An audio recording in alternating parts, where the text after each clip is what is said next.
व्यक्तिगत मेरे लिए वो एक बहुत ही दमदार और दिलदार इस प्रकार के मित्र थे। किरदार जो निभाया वो तो दुनिया ने देखा, पर जो पर्दे के पीछे था वो रिश्ता कुछ और था।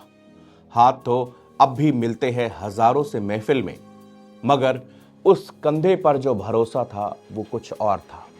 अजीत पवार एक अनंत यात्रा पर निकल गए। अचानक इस हादसे ने उनके चाहने वालों को एक गहरा आघात दिया। इस प्लेन क्रैश से एक दोस्त सबसे ज्यादा अकेला महसूस कर रहा है। वो दोस्त है देवेंद्र फडणवीस। हादसे की जानकारी मिलने के बाद वो अंदर से क्या महसूस कर रहे थे, ये आप उनके चेहरे पर देख सकते हैं। एक राज्य का मुखिया होने के नाते उनका फर्ज भी था कि वो इस दुखद घटना की जानकारी भी दें। वो कैमरे के सामने आए और बोले भी। उन्होंने कहा, मैंने एक दमदार और दिलदार दोस्त खो दिया। राजनीति को बहुत पीछे छोड़ दीजिए, रिश्ते दिल से निभाए जाते हैं और इन दो दोस्तों ने हमेशा ये साबित किया था।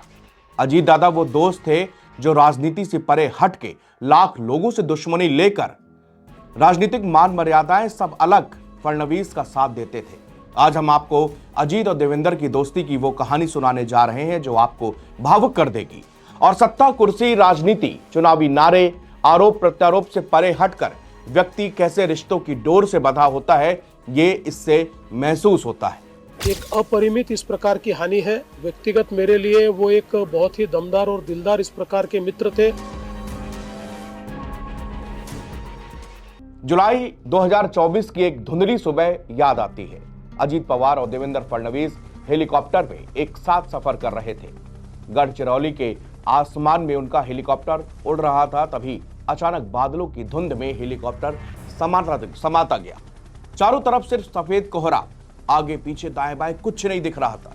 पायलट उस स्थिति को समझकर अपने आप से वो हेलीकॉप्टर को किसी भी तरह उड़ा रहा था।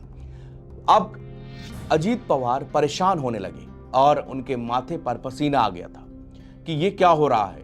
उन्होंने घबराते हुए बगल में बैठे देवेंद्र फडणवीस की तरफ देखा। तब देवेंद्र फडणवीस बिल्कुल शांत थे। फडणवीस आराम से बातें कर रहे थे, जैसे कुछ हुआ ही ना हो। जब अजीत पवार ने उनसे अपनी चिंता जाहिर की तो फडणवीस ने मुस्कुराते हुए जवाब दिया।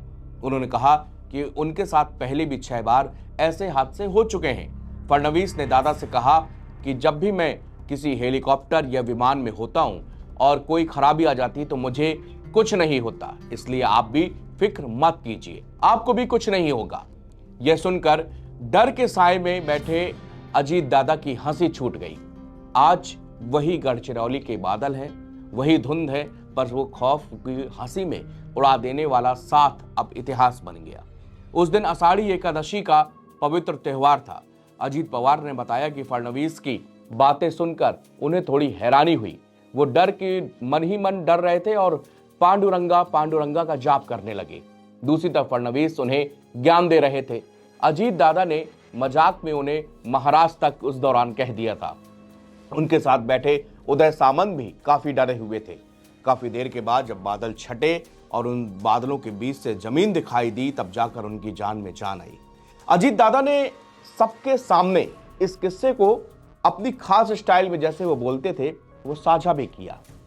सियासत की गलियों में जहां सिर्फ दांव पेच और दूरियां दिखती थी, वहां पर एक ऐसी दोस्ती भी थी जिसने सत्ता के समीकरणों से परे दिल से रिश्ते बनाए। देवेंद्र और अजीत दो ऐसे नाम जो कैमरे के सामने भले ही दो अलग अलग विचारधाराओं के योद्धा थे, लेकिन एकांत में वो बस अच्छे पुराने दोस्त थे। आज जब अजीत का साथ छूट गया तो देवेंद्र के पास राजनीतिक जीत का गुलाल तो है, मगर उस गुलाल को साझा करने वाला चिर परिचित कंधा नहीं रहा। सत्ता के गलियारे आज भी वैसे ही है, बस अब अट्टहास की गूंज कहीं खो गई, जो कभी इन दो दोस्तों के बीच की असली ताकत हुआ करती थी। इनकी दोस्ती की दूसरी कहानी देश की सबसे बड़ी राजनीतिक घटना भी थी। लोगों ने इसमें राजनीतिक साजिश और पद की लालसा देखी, मगर दोनों नेताओं के करीबी लोग जानते हैं कि उन्होंने बाद में इस बात को कहा भी कि अजीत दादा बस अपनी दोस्ती निभा रहे थे। 23 नवंबर 2019 का दिन था। विधानसभा चुनाव में खंडित जनादेश मिला। दोनों तरफ से खींचतान शुरू होने लगी। महाराष्ट्र में गैर बीजेपी सरकार बनाने के लिए तत्कालीन अविभाजित शिवसेना, एनसीपी और कांग्रेस की मीटिंग जोरों पर होने लगी। महाराष्ट्र की राजनीति करवट बदल रही थी। जो शिवसेना कभी कांग्रेस की धुर विरोधी थी, आज सत्ता के लिए एक मंच में आने की बिसात बिछा रहे थे। इसी दौरान अजीत पवार अपने गुट के कुछ विधायकों के साथ जाकर आधी रात पूरी फील्डिंग सेट की और तड़के सुबह राजभवन में राज्यपाल आए और सरकार का गठन हो गया। सुबह जब लोग सोकर उठे तब पता चला कि महाराष्ट्र में भारतीय जनता पार्टी की सरकार बन गई और देवेंद्र फडणवीस सीएम हो गए। हालांकि 80 घंटे के बाद सरकार गिर गई। अजीत पवार वापस अपने एनसीपी पर लौटे, मगर ये किस्सा आज भी सियासत में जीवंत है। देवेंद्र और अजीत को करीब से जानने वाले लोग बताते हैं कि अजीत पवार को भी पता था कि आगे क्या होने वाला है, लेकिन उस वक्त उन्होंने सिर्फ और सिर्फ देवेंद्र फडणवीस के साथ में अपनी जिगरी दोस्ती और वादा निभाया था। फडणवीस ने अजीत पवार के साथ मिलकर कम समय तक चलने वाली सरकार बनाने को एक गलती बताया, लेकिन उन्होंने जोर देकर कहा कि उनको इसका कोई पछतावा नहीं है। सूत्रों के मुताबिक फडणवीस हमेशा अजीत को एक ऐसा ही भरोसेमंद राजनीतिक सहयोगी मानते थे, जिन्होंने उनकी महायुति सरकार में शिंदे से निपटने में उनकी मदद की। शिंदे के कुछ करीबी नेताओं को अब भी लगता है कि अगर फडणवीस अजीत की दोस्ती नहीं होती तो नवंबर 2024 के विधानसभा चुनाव के बाद वो मुख्यमंत्री होते। शिंदे जून 2022 में पिछली महायुति सरकार में मुख्यमंत्री बने। तब उन्होंने शिवसेना को तोड़ा था, जिससे उद्धव सरकार गिर गई थी। एक साल के बाद जुलाई 2023 में अजीत ने शरद पवार के नेतृत्व वाली एनसीपी को तोड़कर शिंदे के नेतृत्व वाली सरकार में उप मुख्यमंत्री के तौर पर वो शामिल हो गए। एनसीपी के ज्यादातर विधायक और प्रफुल्ल पटेल समेत कई पार्टी के सीनियर लीडर जो शरद पवार के सहयोगी और खास माने जाते थे, वो अजीत गुट पर शामिल हो गए। अजीत पवार का एनडीए में शामिल होना पूरी तरह से फडणवीस का कदम था और फडणवीस को अपनी दोस्ती पर भरोसा था। बीजेपी का केंद्रीय नेतृत्व इसमें ज्यादा खुश नहीं था। असल में प्रधानमंत्री नरेंद्र मोदी ने उन पर निशाना साधने के कुछ दिनों के बाद ही वो एनडीए में शामिल हो गए। बीजेपी की लीडरशिप हमेशा शरद पवार को अपने खेमे में लाने की इच्छुक थी। 27 जून 2023 को भोपाल में बीजेपी के बूथ कार्यकर्ताओं को संबोधित करते हुए मोदी ने एनसीपी पर कथित तौर पर 70,000 करोड़ रुपए के घोटाले में शामिल होने का आरोप लगाया था। 2 जुलाई 2023 को बीजेपी ने अजीत पवार को गले लगा लिया, जिन पर सिंचाई घोटाले के मुख्य आरोपी होने का आरोप लगा था। नवंबर 2024 के चुनावों में महायुति की शानदार जीत के बाद, जिसमें बीजेपी ने 288 में से 132 सीटें जीती, जबकि शिंदे सेना को 57 और अजीत यानी कि नेशनल कांग्रेस पार्टी को 41 सीटें मिली। शिंदे दोस्त नहीं थे, वो राजनीतिक सहयोगी थे। उन्होंने फिर से मुख्यमंत्री पद पर दावा करने के लिए कड़ी सौदेबाजी की।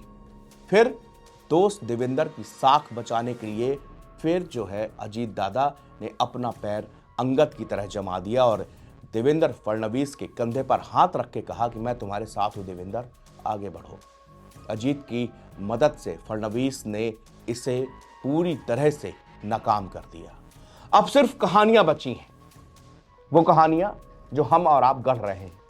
जिसने अजीत दादा को खोया वो दर्द वो महसूस कर रहे हैं। उनकी पत्नी जिनकी मांग सुनी है, वो बच्चे जो उम्र की गिनती में बड़े हो गए हों, लेकिन उनके सिर से बाप का साया उजड़ गया।